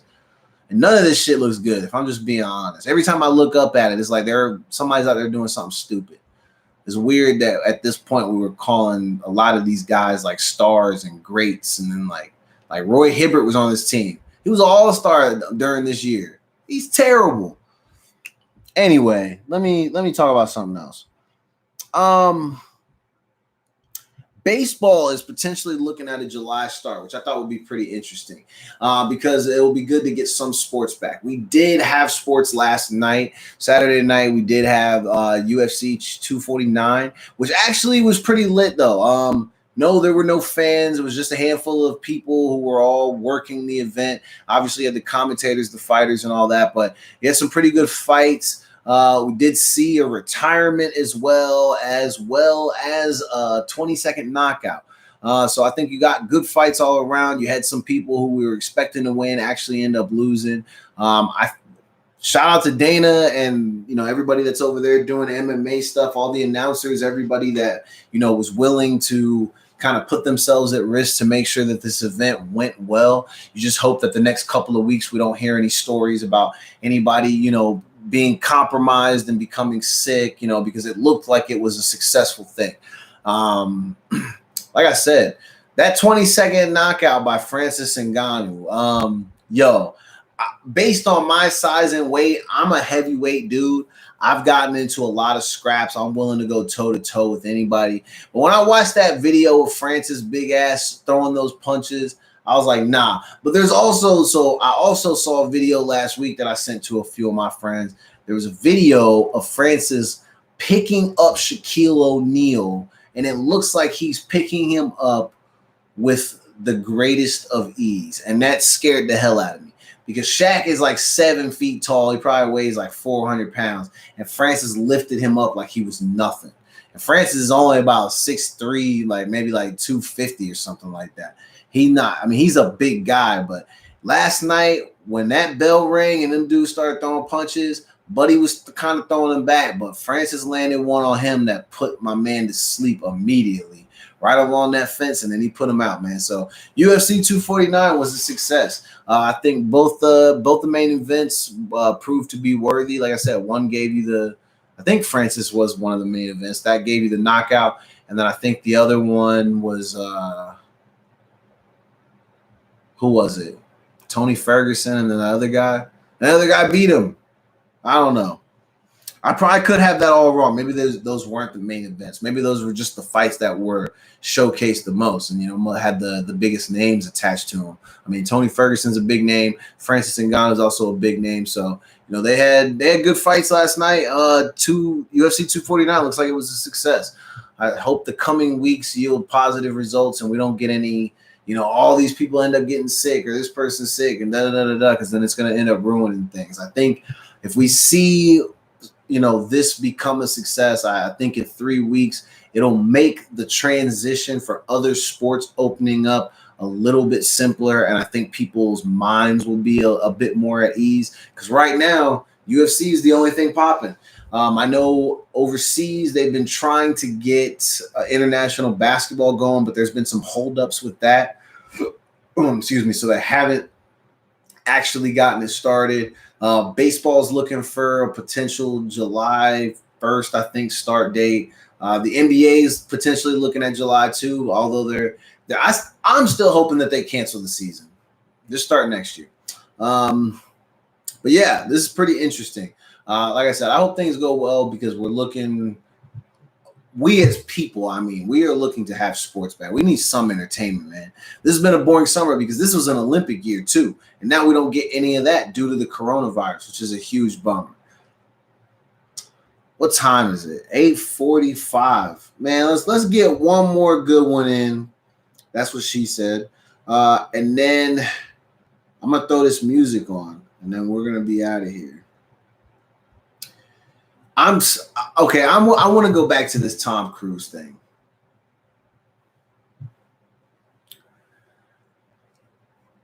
We have people who are about to put up money,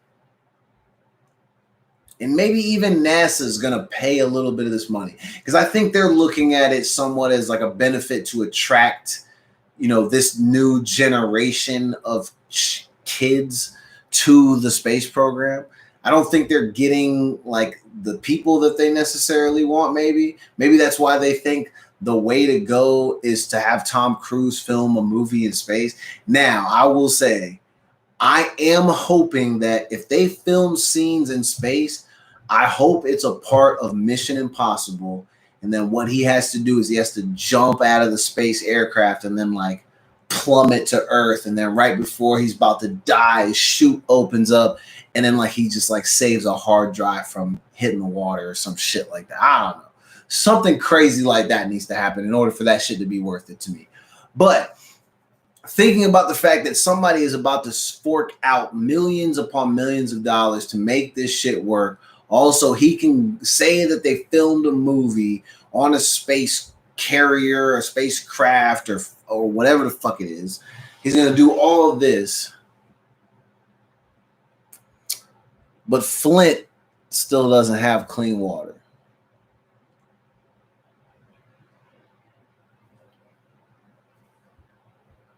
That is crazy. And I know there's only so much that they can do, right? But you know what? I'm going to tell you something about what I've learned about a lot of the kids that are in this up and coming generation. If you want to get them to be attracted to things and you want them to do things, a lot of them really believe in the power of people, the power of helping other people, the power of saving the planet, and the power of utilizing resources and making sure that they benefit people all across the globe. You probably could get people to come to your space program without having to use Tom Cruise, just by doing the right thing in some of these crazy scenarios that we have in our everyday life. You want to get more kids attracted to your space program? Send your space program to Flint, Michigan. Attract some of those inner city kids. Get them to come to this program. Also figure out ways to help them do science projects that are related to astronomy that could ultimately help them raise money that could fix their water crisis. Find a fucking way, man. It's education. It's kids. You really value that shit? You're not going out and trying to find fucking Tom Cruise to do a movie on a spaceship. No one cares about that. Unless it's this Mission Impossible spinoff that I'm trying to get y'all to do. Because everybody's going to go see that shit. And I'm telling you, he just has to catch the hard drive before it hits the water. Obviously, he's going to still hit the water, but it's Tom Cruise, Mission Impossible. He always makes it. He's not going to be hurt. And he has to actually plummet from the satellite or the space thing into orbit or whatever. I don't know how that works. Into the Earth's atmosphere. And you know how that shit goes. And then he'll figure it out. It's like a suit and the whole thing. We'll CGI most of that, the part from him falling from the space thing, because he's not actually going to do that. Legally, that probably wouldn't be good for him. But either way, you want to attract these kids and you want to get this younger generation to buy in to what you're trying to do. Prove to them that, you know, your motive isn't just to try to find just the sharpest mind so they can only take you to space. Do things that some of these people want to do. And a lot of it is helping other people. God damn, NASA, you make tons and tons of money. You don't have 150,000 to throw towards some fucking clean water for Flint. I know that sounds crazy. You're probably thinking NASA, Flint. Yeah, man, come on. You probably got kids who are geniuses over there and their brains are being rotted because they're drinking shitty water. You probably got the person who literally can take you to Mars effortlessly and find the life out there and find ways to sustain life out there. They probably out in Flint. And you probably sleeping on them because they don't get to wake up every day because they don't have clean water. I don't know. I'm probably making that up. I just want you to go in and fix the water because you have the means and resources to do so. Tom Cruise doing a freaking movie on a spaceship. I don't know. That's fucking crazy. And I bet you, I'm willing to bet it won't even be real. They're probably gonna, something will happen to where like he's not gonna be able to go. I don't know. I don't believe it. They literally say it's going to be in space. Elon Musk is a part of this too. NASA is excited to work with Tom Cruise on a film aboard the space station. We need popular media to inspire a new generation of engineers and scientists to make NASA's ambitious plans a reality.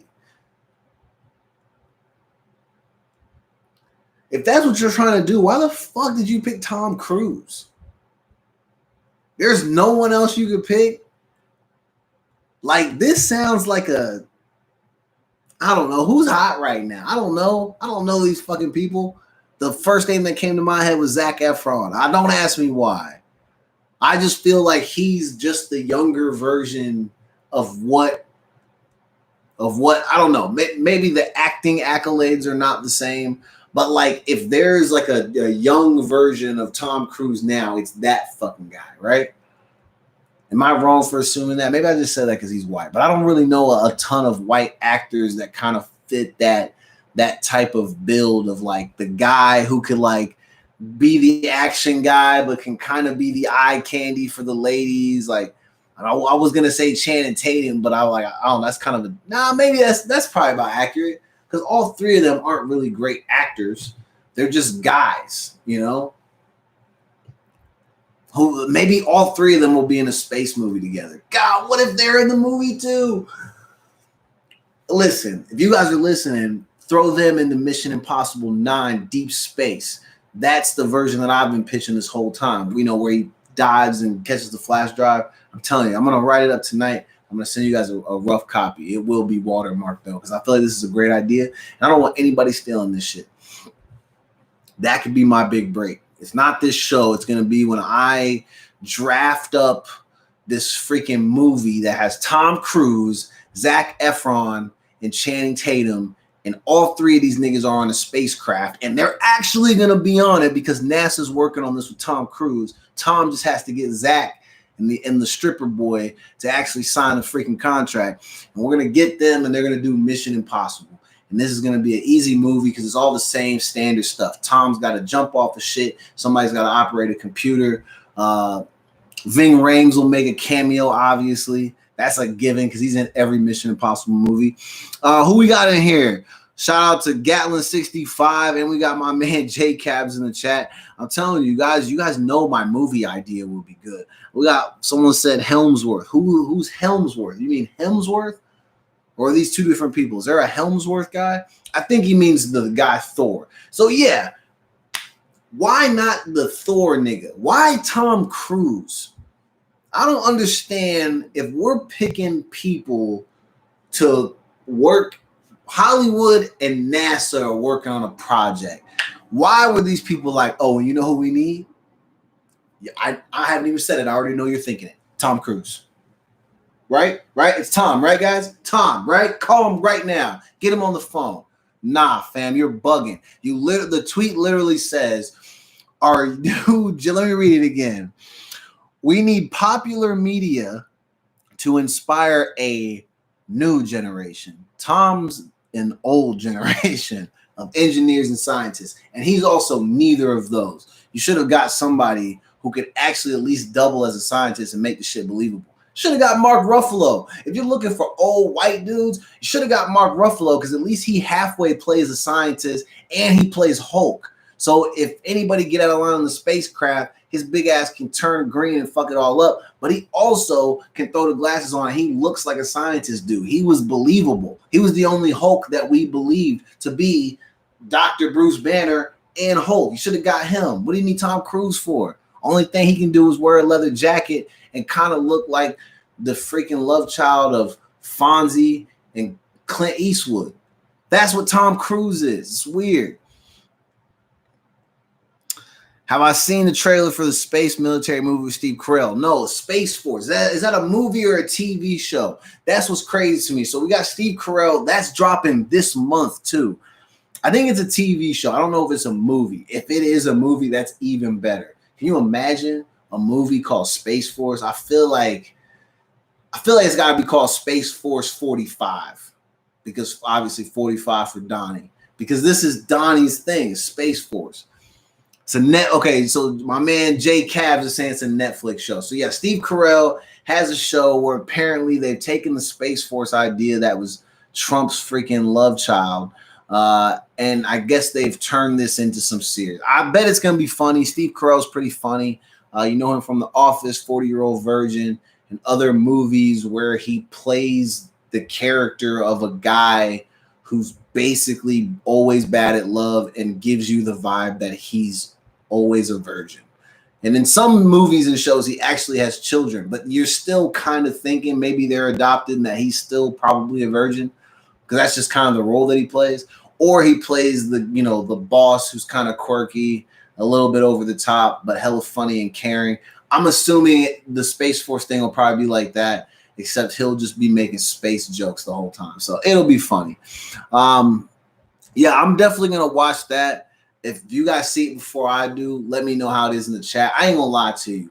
I always go back and I watch old shows. So, like, I'm running back through all the Marvel series type of stuff that's on Netflix. What I watched Punisher. I finished season 1 of Jessica Jones in like a day and a half. And I've already watched all this stuff. So you don't have to tell me. I already know what happens. But I'm just watching the shit again. After that, I'm going to move on to Daredevil, then watch Luke Cage. I know that there's an order. I'm not an idiot. I mean, no, I am an idiot, but I know about this. I'm doing what I want to do. Don't worry about what I'm doing. What else is there? That's kind of it. I still haven't watched this Extraction movie. Everybody's been talking about that, how that's like a Netflix action classic already, and it just dropped like a week ago. I think it has a Hemsworth in it. What are the chances? Look at him making 2 appearances on my show. 1 for being called Hemsworth, and then 2 for actually having one of his movies talked about. I don't know, man. I saw the preview. It looked okay. It looked like every action movie ever created. They're all good. It's loud, a lot of bang, bang, bang, shoot them up. People get their faces blown off, and at the end, somebody flies away in a chopper. I already told you what happened in the movie. Good. It sounds like a good movie. Maybe I'll watch it, or maybe I'll watch it when it comes out on Redbox. I don't know, man. Even though it's on Netflix, it's not likely that I'll actually scroll over it and then hit play. Because it doesn't have Sylvester Stallone in it. It doesn't have any of the people from the Expendables. It's just Hemsworth. Now I'm at Hemsworth. I got to stop calling him that. Anyway, all right, y'all. It's been real. If you're listening on Track Talk Radio, you're going to get one more song. Sorry, I'm hella distracted. I'm watching them pretend fight again. What are the chances that we open the show by talking about NBA players and the fact that they act like tough guys, but they never, ever fight? And then right as I'm about to close out the show, I look up and it's a play where somebody took a foul and then they pushed Buddy on the ground and Buddy got up and was acting like he's trying to fight. Not about to do nothing. Come on, man. Y'all are some bums. All right. Listen, shout out to everybody that popped up in the chat, man. I appreciate y'all. Big Baby Jonathan, shout out to you and the Big Baby Jonathan Sports Podcast. Let's see. We got Jay Cabs in the chat. It's my boy Jared. Jared, shout out to you, bro. I seen you on Twitter trying to recruit your friends to get bikes so y'all can ride and exercise. Fam, let me know where I can get a really good cheap bike. If they have like a shop in our area, I'll get one and I'll cruise bikes with you, bro, because we just live down the street. Shout out to my man Jared, Beacon Hills Finest. My man Gatlin 65. I'm pretty sure it's Hemsworth, but I don't know. But shout out to you for being in the chat. I'm definitely going to check out this Space Force show. I'll let you guys know how it is. But I will be on for another show this Tuesday and then again on Thursday. Maybe we'll have some co-hosts. Maybe we'll have a guest. I don't know what we're going to have. I don't even know what I'm about to go eat for dinner. Probably not going to eat anything because, like I said earlier, my stomach was on its own thing. So shout out to you as you go into a fresh week of quarantine activities. It's like quarantine activities. That sounds stupid. Anyway, enjoy your week of quarantine, man. I hope you guys, keep your mentals all good. Stay up. If you need anything, you let me know. Reach out. If you got some good jokes, good memes you want to share, listen, you never know what people are going through. You never know. I might need you. So send me some funny stuff, man. It's always helpful because I ain't been having the world's greatest couple of weeks. But hey, we're going to go into this new one with a, refocus with a sharp, fresh attitude. It's all about positivity and uplifting people. So, hey, I'm here for y'all. I know y'all are here for me. I'm going to see you guys next week, man. I'm going to go ahead and end this stream, bro. We out.